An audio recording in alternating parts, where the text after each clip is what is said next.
Hello everyone. Next up is Justine. She is the founder of Nothing But Wild. Nothing But Wild. I love that name. It's a small batch, heart-led company where she makes herbal teas and balms and magnesium sprays and many more things. It's all from a deep love of plant medicine. This work is more than a business, it's a way of reconnecting to our bodies, to the earth, and to the wisdom of our ancestors. In this talk, Justine will guide us through what it means to truly come back to our bodies, whether it's through the support of calming herbs, simple breath work, or the power of connection. Connection to the land, to the community, and most importantly, to yourself. Thanks, Justine. Thank you for the beautiful. I think that one's for me, for Jill. Oh, sorry. It's okay. Well, hello, everybody. Yeah, it's kind of funny how I'm going to talk about regulating your nervous system and being back in your body, because currently feeling unregulated, but that's okay. Okay, so when was the last time you really felt in your body? Not rushing, not planning, just present. We live in a world that rewards speed, but our bodies, especially our nervous systems, weren't built for constant stimulation. Tonight, I'm going to walk you through why slowing down actually matters, how your nervous system works, and how we can gently support it through breath, connection, and a few magical herbs. So before we go anywhere, let me tell you why I care so deeply about this. Not that long ago, I woke up already feeling behind. You know the feeling? Alarm blaring, emails unread, group chats pinging, to-do list longer than your grocery receipt. I was anxious, wired, and somehow completely exhausted. By 2 p.m., I had my third cup of coffee in hand and tears in my eyes. I couldn't remember the last time I took a deep breath without multitasking. I was dizzy, short-fused, and this constant loop of go, go, go, and crash. I wasn't sick, but I wasn't okay. And the worst part, I thought that was normal, or I was just a busy person. And that's nervous system dysregulation. It's not always panic attacks and meltdowns. It's not always a burnout. It's brain fog, the irritability, the digestive issues, the 2 a.m. racing thoughts. It's your body whispering, then eventually screaming, this pace is not sustainable. I realized I didn't need more productivity hacks. I needed to come back to myself. And that's when I started learning more about the nervous system. And not from a textbook, but through breath work, nature, connection, plants. And slowly I stopped surviving and started feeling like I was living again, back in my body. So let's unpack what was going on in my body and maybe in yours too. So what is the nervous system? Your nervous system is your internal command center. It's the reason you hit the brakes in traffic, or how you get butterflies before a date, or get emotional watching your dog videos. There are 2 key players here: your sympathetic nervous system, also known as your fight or flight. This part kicks in during danger, helpful when you're running from a bear, maybe not as helpful when you get passive-aggressive text messages. And your parasympathetic nervous system, also known as rest and digest. This is where healing, calm, and connection live. Think of it as kind of like your wise grandma who says, "Sweetheart, sit down and have some soup."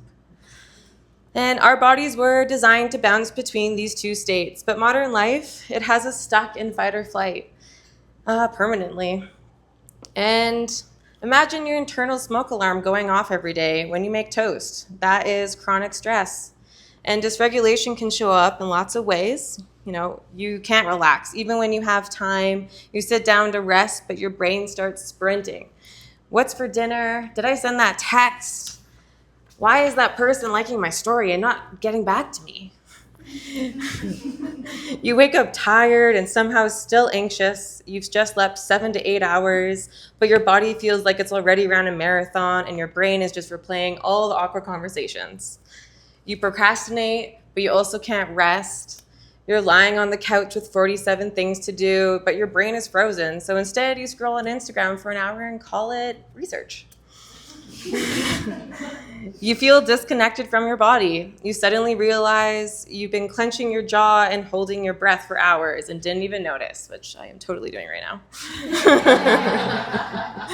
A few other things that could be signs would be digestive issues, sleep problems. You swing between feeling numb and overwhelmed, having a short fuse, being reactive instead of responsive, being stuck in future or past mode only.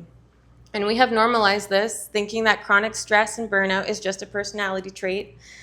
But being fine isn't the goal, thriving and being at peace is.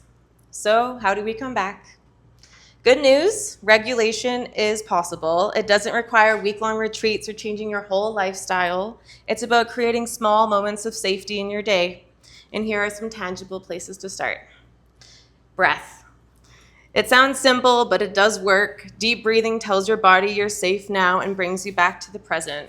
So we're all gonna just do one round of box breathing, and that is you're gonna do 4 seconds of breathing in. And then you're gonna hold for 4. And then exhale for 4.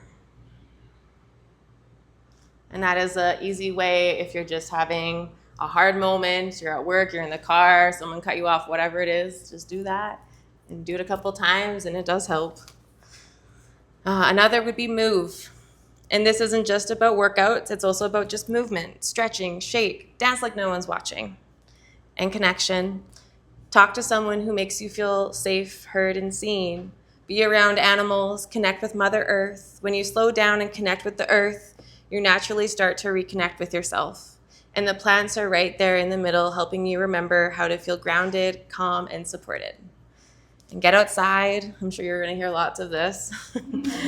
Let's be honest. Most of us are chronically online. If our ancestors rose with the sun, we rise with the glow and doom scrolling under our covers. Your phone is a tiny stress machine, constant notifications, blue light, news updates. Your nervous system doesn't know you're in bed. It thinks you're being chased through a forest of bad news. So put the phone down and go outside and be barefoot.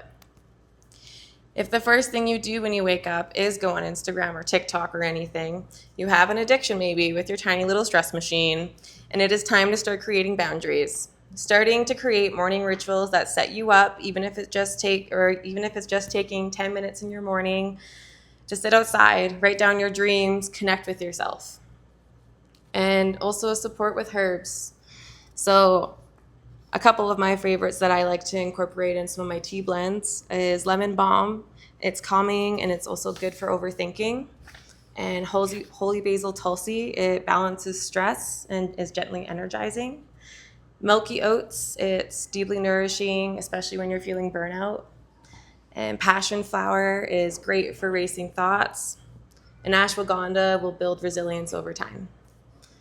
And then grounding. Even if you don't have a green space or a backyard, you can buy biodynamic or organic soil and put it in a tray in your house. Just putting your feet in the frequency of that dirt is a source of grounding. Regardless if it's in your yard or in a tray, it's all connected to Mother Earth. You don't have to get super complicated about it. So when you put your feet on grass, soil, or sand, it heals your cells. It takes them from being clumped up like inflammation to spread out. The earth carries a natural, subtle electric charge and an endless supply of free electrons. When your bare skin comes into contact with the ground, it allows your body to absorb those electrons, creating flow, synergy, regulation, and it's also free. And then another one, sometimes it's not what we're doing, but it's also what we're exposed to. Chemicals called endocrine disruptors can mess with your hormones and your nervous system. They can hide in plastics, personal care products, pesticides, and even canned foods. So don't panic. You don't need to throw your whole cabinet out. Just start small. You can always just start replacing products once they're empty. But some of the ones that are good to focus on at first would be going from plastic to glass containers, using fragrance-free products, and buying items that you can actually read the ingredients. Filter your water. And then buying organic when possible, especially focusing on the dirty dozen. And then use clean, chemical-free cleaners. And it's not about being perfect. It's about reducing the load your body carries in the background. And this is exactly why I did start Nothing But Wild, to create clean, earth-rooted products, to pass on knowledge I've learned, to inspire someone to slow down, learn more, or simply support a local business that's just doing a little more with heart.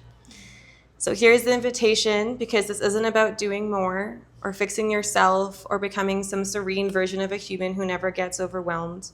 It's about remembering what your body already knows, that slowing down is not laziness, it is wisdom, that connection heals, that being outside, even for 5 minutes, can do more for your nervous system than a perfectly curated morning routine, that a warm cup of tea can be medicine and also can a moment of quiet. This is work of regulation, not in some clinical sterile sense, but in deeply human ways. One deep breath, one herbal ally, one moment of presence at a time. And you don't have to do it all, you just have to begin, and your nervous system will thank you.